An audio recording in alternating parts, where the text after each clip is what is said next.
ఇప్పుడే అన్న మనోభావాలు దెబ్బతీస్తారేమో అని మొదలెట్టేశారు అప్పుడే. లేదు సార్, రీజనల్ సినిమాని 300 కోట్లు, ఆయన పానింటి సినిమాని 1000 కోట్లు చేస్తే మీరు రీజనల్ సినిమాని 300 కోట్లు చేశారు. వినటానికి పైగా ఆయన కంటిన్యూ సక్సెస్లు, మీరు కంటిన్యూ సక్సెస్లు. సో అంచేత మిమ్మల్ని ఆయనతో పోల్చడం కాదు. సో రీజనల్ రాజమౌళి గారు మీరు, సో మీ గురించి చెప్పేది అడిగేది ఏం లేదు. కంగ్రాట్స్ మరోసారి చెప్పడం తప్పించి. రీజనల్ రావిపూడి అనండి ప్లీజ్. సో ఎందుకంటే ఆయన ఈజ్ లైక్ రాజమౌళి గారు is a Jain personality. So నాకు ఆయనతో అస్సలు ప్లీజ్, అంటే ఆయన వెనక ఎక్కడో పక్కన అంటే okay, but I'm happy with this. Okay, LVR గారికి ఇవ్వండి సార్. ఎల్వీఆర్ గారు మీ అందరితో కూడా ఎక్కువ ఫోన్లో టచ్లో ఉండవు, కానీ చూడడం ఇదే ఫస్ట్ టైం అందరినీ. మిమ్మల్ని చూస్తూనే ఉంటామండి. మీ ఇంటర్వ్యూలు, మీ రివ్యూలు చూడకుండా మేము ఏ రోజు నిద్రపోమండి. మూర్తి గారిని చూడకుండా మేము పడుకోం. లేదు కానీ అంటే మీరు ఇందాక స్పీచ్లో మాట అన్నారు, చాలా కాలం ఏంది డిస్ట్రిబ్యూటర్లు 20% కమిషన్ తిని అని చెప్పి. కరెక్టేనండి. కానీ గత 2 ఏళ్ళుగా చాలా పెద్ద సినిమాలు వచ్చాయి, చాలా పెద్ద పెద్ద అంకులు పోస్టర్లు వేసిన సినిమాలు వచ్చాయి. కూర్చో కూర్చో కూర్చో సరే, పోస్టర్లు వేస్తున్నారు, మీరు పంపిణీ చేశారా, వేరే వాళ్ళు పంపిణీ చేశారా అని పక్కన పెడితే గత 2 ఏళ్ళుగా పెద్ద పెద్ద పోస్టర్లు వేసిన సినిమాలు వచ్చాయి. కొంతమంది డిస్ట్రిబ్యూటర్లు ఫారిన్ తీసుకెళ్ళిన సినిమాలు వచ్చాయి హిట్ అని చెప్పి. మరి కమిషన్లు తినకుండా మరి ఇవన్నీ ఏంటంటారు? దౌర్భాగ్యం అదేనండి. మేము బయటకు మాట్లాడకూడదు, మాట్లాడితే విరోధం. మేము డబ్బు పోగొట్టుకున్నామని చెప్పుకోలేని పరిస్థితి. అదేండి వాస్తవం చెప్పాలంటే. మీరు అడిగారు కాబట్టి చెప్తున్నా. అదే లేకపోతే మేము నిజం చెప్పామనుకోండి, మాకు నెక్స్ట్ పిక్చర్ ఎవరు నష్టపోయి నెక్స్ట్ పిక్చర్ పోగొట్టుకున్నాడు అవుతాం. మీకు తెలుసు ఆ విషయం. సో అందుకని డబ్బులు పోయినా నవ్వుతూ ఉంటామండి. డిస్ట్రిబ్యూటర్ పరిస్థితి అలాగే ఉంది ఇవాళ. రాజుగారు అన్నారు చూడండి, జిల్లాకు 1-2 మిగిలారని. ఆ 2 కూడా మిగలకుండా పోతారు ఇక. ఓకే సరే, ఇంకొక క్వశ్చన్. ఇందాక హరి గారు మీ అందరి తరఫున మిమ్మల్ని అడుగుతాను. మీ సీనియర్ డిస్ట్రిబ్యూటర్ మీరు వీళ్ళందరిలో కూడా బాగా సీనియర్ డిస్ట్రిబ్యూటర్ కాబట్టి. ఇటీవల కాలంలో ఇంకొక ట్రెండ్ కూడా స్టార్ట్ అయింది. ఒకప్పుడు మేము హరి గారికో లేకపోతే మీకో ఇంకో ఎవరికైనా ఫోన్ చేస్తే ఎంత చేసిందంటే టక్మని చెప్పేసే పని ఉండేది. గత 2 సంవత్సరాలుగా చెప్పడం కూడా మీకు తాళం వేసి నెంబర్లు చెప్పకుండా అలాంటి పరిస్థితి స్టార్ట్ అయింది ఇండస్ట్రీలో. అవునంటారు కాదండి? డెఫినెట్గా అండి. ట్రెండ్ స్టార్ట్ అయింది అనేది మీకు తెలుసు కదా, మరి మీరందరూ ఏం చేస్తున్నారు? చెప్తున్నా, అదే అడుగుతున్నా. నేను అడుగుతున్నాను ఒక ప్రొడ్యూసర్గా. అవును, ప్రొడ్యూసర్గా ట్రెండ్ స్టార్ట్ అయింది, అన్నీ ఏకుతారు కదా. ఆఫీస్లో ఇది జరుగుతుంది, ఆఫీస్లో వాళ్ళని తీసేశారు, ఆఫీస్లో భోజనాలు మానేశారు, ఇవన్నీ రాస్తారుగా. మరి ఇది జరుగుతుంది అన్నప్పుడు మీరేం చేస్తున్నారు?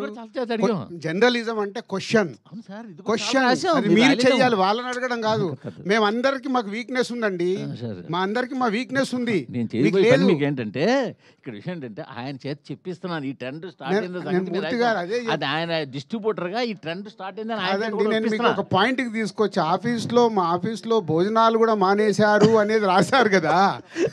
సో ఇంత ఇన్ఫర్మేషన్ ఉన్న మీకు ఇవిటి గురి ఇన్ఫర్మేషన్ ఉంది కదా. జర్నలిజం దాంట్లో నుంచి మీరు రాయాలి. మార్పు మీ దగ్గర రావాలి. ఏమండి, మార్పు మీ దగ్గర నుంచి వచ్చినప్పుడే. స్వామి ఒకసారి ఆయనకి ఇవ్వండి,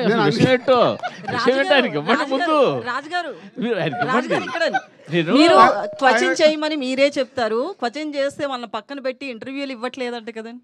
ఏది మూవీ ఇంటర్వ్యూస్ కానీ ఇవన్నీ క్వశ్చనింగ్ ఎక్కువ ఎవరు చేస్తే వాళ్ళకే ఇవ్వట్లేదంట కదండి. అట్లేం లేదే, ఎవరన్నారు? చెప్తా తర్వాత మాట్లాడదాం. అంటే నేను విషయం ఏంటంటే సార్, గత 2 సంవత్సరాలుగా పెద్ద సినిమాలకి ముందే డిస్ట్రిబ్యూటర్లు ఫోన్ చేసి నెంబర్లు చెప్పకండి, నెంబర్లు మాకు పంపండి, మేము రిలీజ్ చేస్తాము అనే ఒక ట్రెండ్ స్టార్ట్ చేశారు. మొన్నాడు వాళ్ళు ఏ నెంబర్ రిలీజ్ చేస్తే అవే బయటికి వెళ్తున్నాయి. ఇప్పుడు ఆయన చెప్పినట్టు బాధపడినా కూడా బయటకు నవ్వాల్సి వస్తుంది. ఈ ట్రెండ్ స్టార్ట్ అయిందని మాకు తెలిసి మేము ఐటమ్ లేదు, బట్ డిస్ట్రిబ్యూటర్లతో చెప్పిద్దాం నేను అడుగుతున్నా. ఏమంటే ఇప్పుడు మేము అబద్ధం ఆడినా, ప్రొడ్యూసర్లు అబద్ధం ఆడినా, మీరు అబద్ధం ఆడినా జనం నమ్మట్లేదండి. అది మాత్రం వాస్తవం. మనం ఏ పోస్టర్ వేసినా నవ్వుకుంటున్నారు వాళ్ళు. ఇది మీరు మేము ఆడక్కల్లా, జనం మాట్లాడుకుంటున్నారు, వాళ్ళు నవ్వుతున్నారు. అది ఎల్వీఆర్ గారు చాలా ఓపెన్ గా మాట్లాడతారు. గ్రాటిట్యూడ్ మీట్ కాస్త ఇప్పుడు చూడండి, దీని తర్వాత మొత్తం ఫ్యాన్స్ అందరు కలిసి ఈయన ఫోటో పెట్టి మొత్తం ఈ రోజు సాయంత్రం వరకు చెడు కూడా ఆడేస్తారు.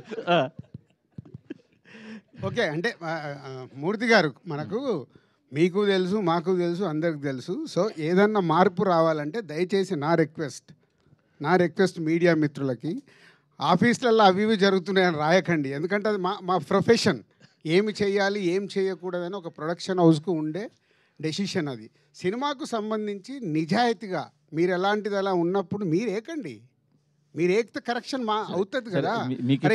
మీకే క్వశ్చన్, సంక్రాంతికి 2 సినిమాలు రిలీజ్ చేశారు. సరే, 2 సినిమాలకి ఒక సినిమాకి ఒక పోస్టర్ వేశారు, 2 సినిమాలు చాలా పోస్టర్లు వేశారు.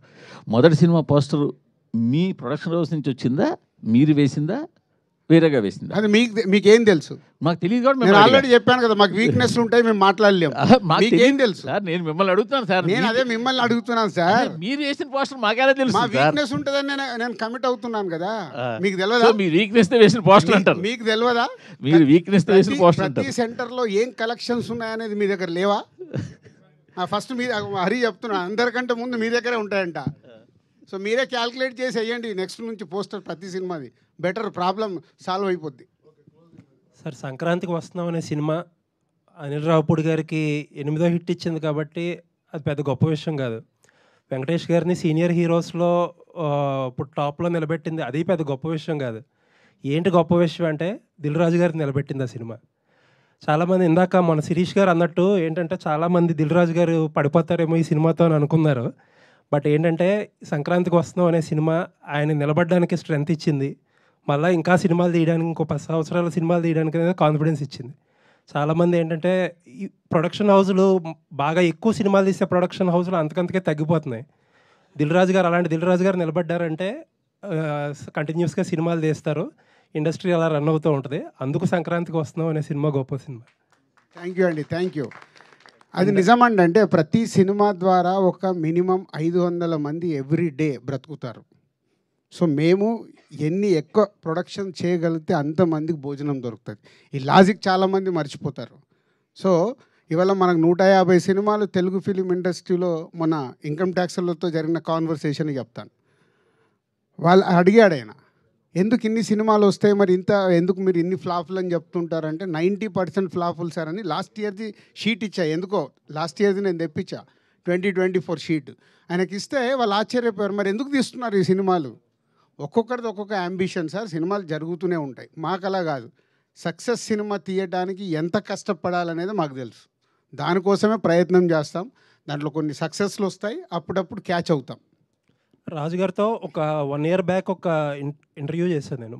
ప్రొడ్యూసర్స్ అందరినీ కూర్చోబెట్టి అడిగితే సేమ్ ఇదే క్వశ్చన్ అడిగా. అంతకంతకి ఒకప్పుడు ఎంతమంది డిస్ట్రిబ్యూటర్లు ఉండేవారు, ఇప్పుడు 10-15 మందికి వచ్చేసారంటే ఆయన బ్లంట్గా ఒక మాట అన్నారు. ఏంటంటే నెక్స్ట్ 2-3 ఏళ్ళలో వీళ్ళు కూడా ఉండరు, మనం బాలీవుడ్లో లాగా అవుట్ రైట్ రిలీజ్ చేసుకోవాల్సిందే, మనమే కార్పొరేట్ లాగా మల్టీప్లెక్స్లతోనే అయ్యింది టైఅప్ అయ్యి. అలాంటి స్టేజ్ నుంచి ఇక్కడ ఎంతమందిని స్టేజ్ ఎక్కించారు. సో ఈ సినిమా అచీవ్మెంట్లో అదొకటి. యా, ఇందాక అన్నాను కదండి, అంటే ఏరియాల వారిగా డిస్ట్రిబ్యూటర్లు చాలామంది ఉండేవాళ్ళు మెల్లిగా కనుమరుగవుతూ కొందరే, అంటే వీళ్ళు కూడా ప్యాషన్తోనే, వీళ్ళకు కూడా ప్యాషన్ పోయిన రోజు వీళ్ళు మానేస్తారు. వీళ్ళ ఫ్యామిలీస్ ఆల్రెడీ వెనకకు లాగుతూనే ఉన్నారు, మీకు ఇంత స్ట్రెస్ అవసరమా, ఆపేసేయండి అని. ఎందుకంటే డిస్ట్రిబ్యూటర్కి సక్సెస్ వచ్చేది చాలా తక్కువ పర్సెంటేజ్లోనే సక్సెస్ వస్తుంది. దాంట్లో కూడా నిలబడడం అంటే ఇట్స్ నాట్ ఏ జాబ్. రాజు గారు ఇంతకుముందు అంటే కోవిడ్కి ముందు పెద్ద హీరోల సినిమాలు ప్రతి నెల ఒక రెండు ఫిల్మ్స్ వచ్చేవి, మీడియం రేంజ్ 2-3 ఫిల్మ్స్ వచ్చాయి. సో సక్సెస్ రేటు చాలా ఎక్కువ ఉండేది, ఎందుకంటే ఎక్కువ నెంబర్ ఆఫ్ సినిమాస్ వస్తాయి, గ్యారంటీ ఎక్కువ ఉంటుంది పెద్ద హీరోలు కానీ మీడియం రేంజ్ హీరోలు కానీ చేస్తే.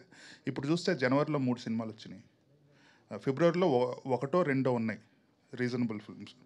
ఇట్లా ఒకప్పుడు 5-6 హిట్ వచ్చే పొటెన్షియల్ ఉన్న సినిమా ఉంటే ఇంతకుముందు, ఇప్పుడు హిట్ వచ్చే పొటెన్షియల్ సినిమా 1-2 ఉంటున్నాయి ఎవ్రీ మంత్. అంటే ఇంత తగ్గటానికి కారణం ఏంటి? అండ్ ఫ్యూచర్లో ఎక్కువ సినిమాలు తీసి పెద్ద హీరోలు మీడియం రేంజ్ హీరోలు ఎక్కువ సినిమాలు తీస్తే తప్పితే ఇండస్ట్రీ వోంట్ సర్వైవ్. మీరు దీని కరెక్షన్కి ఏదన్నా చేస్తున్నారు? అంటే యాక్చువల్ అండి, అది ఇప్పుడు నంబర్స్ పెరిగిపోయాయండి. ఇప్పుడు స్టార్ సినిమాలు ఏమైందంటే 400 crores 500 crores బడ్జెట్కి వెళ్ళిపోవడం వల్ల వాళ్ళు ఆ ఒక్క సినిమా మీదే ఫోకస్ చేస్తున్నారు. అంటే ఆ సినిమా ఆడలేదనుకో చాలా డ్యామేజ్ జరుగుద్ది. కాబట్టి మనకు స్టార్ సినిమాలు మనం ఇప్పుడు చూసుకుంటే ఉన్న టాప్ స్టార్స్ అందరూ 2 yearsకి ఒక ఫిలిం వస్తుంది. సో అది కరెక్షన్ మళ్ళీ ఇంతకుముందు కోవిడ్కి కానీ కోవిడ్ ముందు కానీ జరిగింది. ఇప్పుడు Prabhas continuous doing 3 films, Bunny wants do in a year 2 films. ఇట్లా వాళ్ళు స్టార్ట్ అవుతున్నారు. స్టార్ట్ అయ్యి కరెక్ట్ అవుతే మళ్ళీ 26, 27 నుంచి డెఫినెట్గా ప్రతి హీరో సినిమా ఒకటి రిలీజ్ అవ్వాలి. అయినప్పుడు ఆటోమేటిక్ స్టార్ సినిమా ఒకటి, మిడ్ రేంజ్ హీరోల సినిమాలు 2 ఫిలిమ్స్ ఇలా వచ్చినప్పుడు ఆటోమేటిక్ సక్సెస్ పర్సంటేజ్ పెరిగే అవకాశం ఉంటుంది. అదొకటే సొల్యూషన్. హరి గారు